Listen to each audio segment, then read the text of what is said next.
ration, basically. We're giving a kid a ration, like, take this test or this number. And that's the most efficient system. I'll give it to them. It's efficient, and it weeds out the people who should continue on to the next level of college. But is it the best system? And it's much more expensive than a more free market type system, where we allow teachers freedom in the classroom. We don't force them. We don't give them the shackle of standardization, forcing them to basically teach for their job and just make kids memorize things just so they can keep their job. Yep.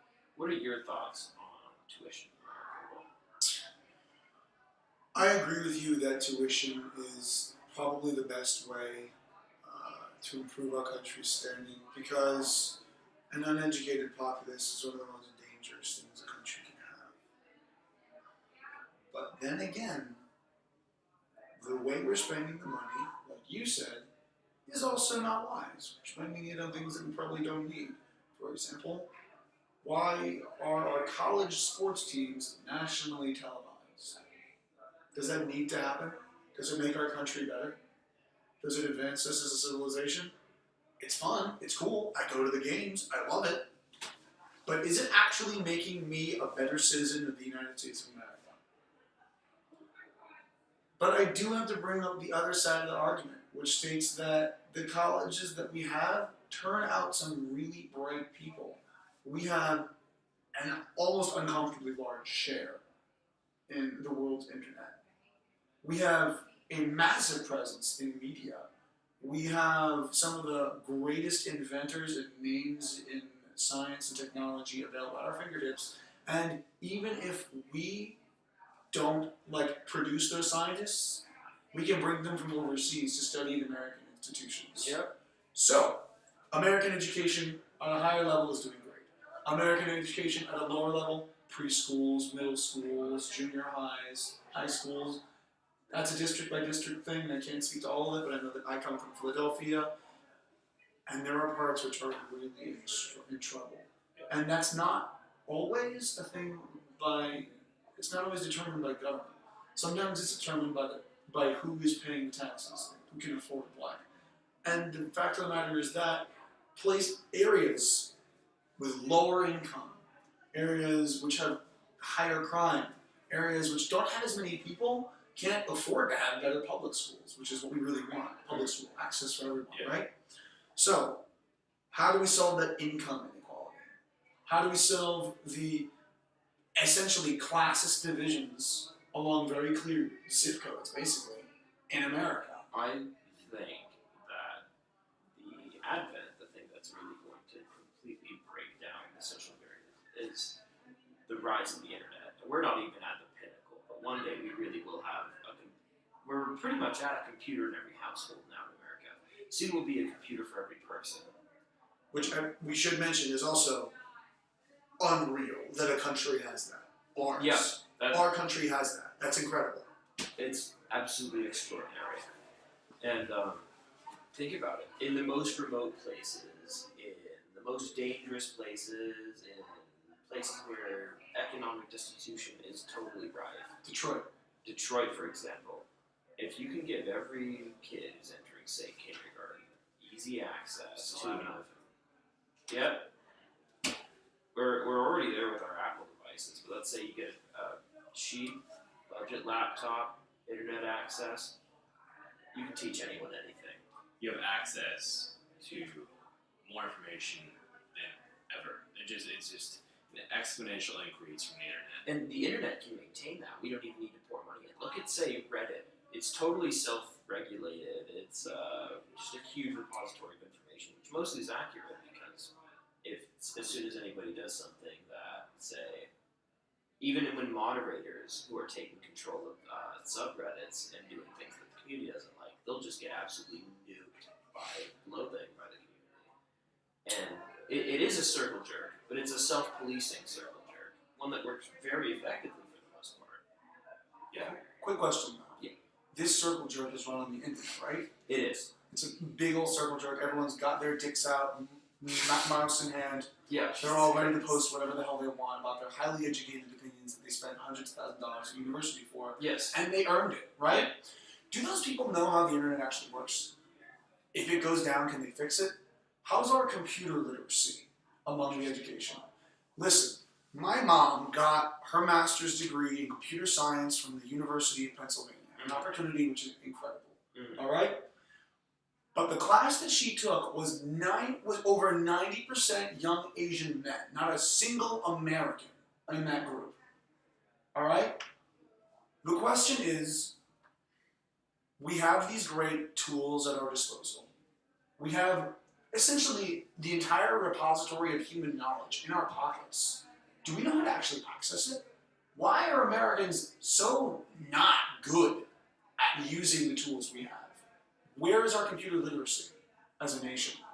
I think that's a big problem. I'm from a suburb town called Bellevue, Washington, where white people have been the minority for a very, very, very long time. Not necessarily that's a bad thing, but Americans have really been ousted. Boeing and Microsoft are the two biggest employers in that area, and they import, and I do mean import, lots of talented labor from India and China at really ludicrous rates. The area is growing much faster than Seattle is, and that's where they're housing everyone who knows how to code. They're not bringing in American scientists. They're harder to find. You have to pay them more. Worse work ethics. Yeah. That's actually an American epidemic, by the way. Our work ethic is shot. No one cares anymore. We're all liberal arts majors. We're all like, that's an interesting thing that you guys are bringing up. Like, we're entitled almost. Like, it's made us lazy. Like, you can get anything you want answered. See, yeah, But you can't build it. But we don't know our common sense. And here's the big problem with economics. For all the bitching and for all the moaning you do, you will never be able to escape the survival of the fittest rule, which means that Americans have two options. Be assimilated by other cultures, other nations, even other countries, as our education slowly crumbles beneath us, and people who are, frankly, better educated, better motivated, take over, or to become the golden standard for the world again in regards to education, and then set the tempo for everyone else. Yeah. And there's no in between. I actually have a third option. America, historically speaking, has not done that. We faced some real big influences. We faced people coming from Europe, and from Asia, and from Africa, and from South America. People come from all over to America, and you know what they do? They join the melting pot. So these countries, they may bring us their computer coders, and we'll make them American. That's the beautiful thing. See, but here's the problem that it is so prevalent in my area. It's not as if there's an Irish district in 1920s New York, where I'm from. It's like there's a white district that's being slowly consumed. And sorry, I shouldn't say white. I should say American resident district. Most of these people are not citizens. The vast majority are not citizens. And the areas that have been lived in by Americans for the past 30, 40 plus years are simply being dissolved by a rampaging tide of foreign influence. So here's an idea. What if we made becoming a citizen of America not a horrifying quagmire that takes years and ruins lives? That way, we bring people in really easily.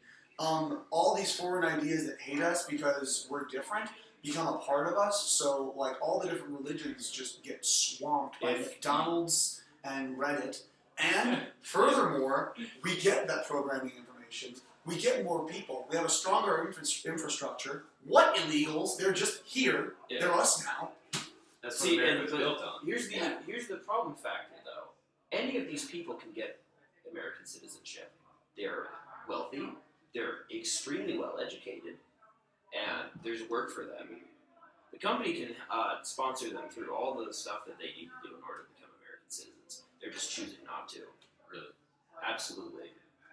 Why they print in street signs in Seattle's International District, which is really the name for the growing half of the city that's just completely first-generation immigrants. All the signs are printed in Chinese and Japanese.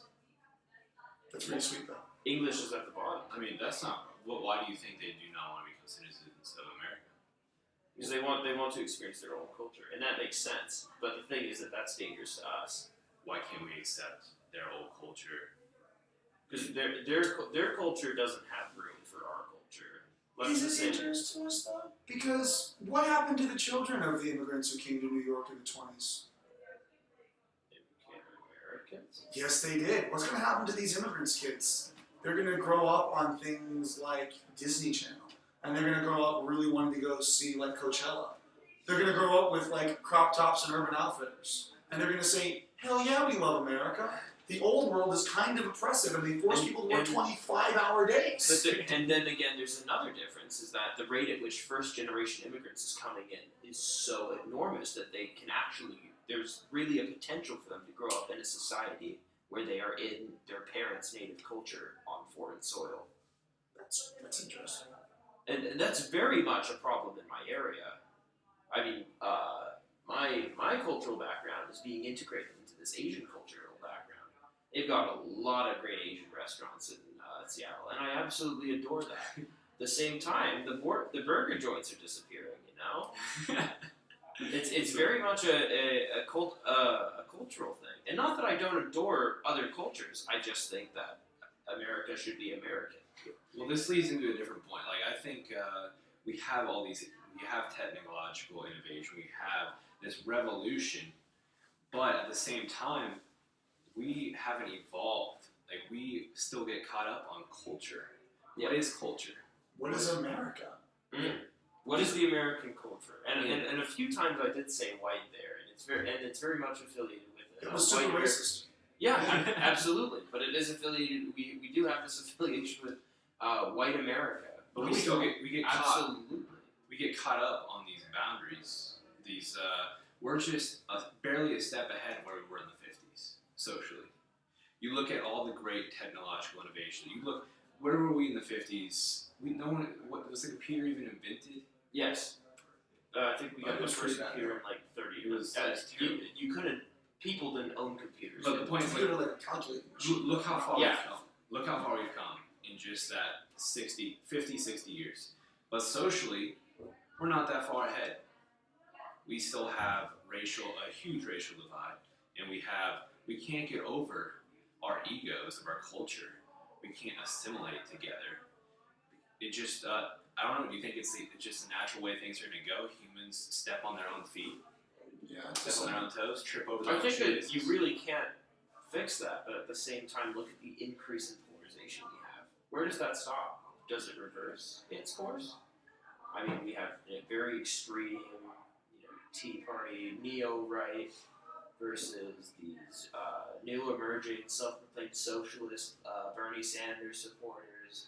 What's the culmination? How do they reconcile their completely enormously different political beliefs? What do you think motivates that polarization? Like, why is there always a focus on our teams? Why is there always a focus on competition between these two forces? It's gotta be us versus them. It's just something that started, it's basically part of our DNA. Yeah. A couple hundred years ago, it was, oh, that tribe, we can't trust them because we can't communicate. It was basically because miscommunication has caused all conflict. But now we have the communication. We can communicate with people from Asia.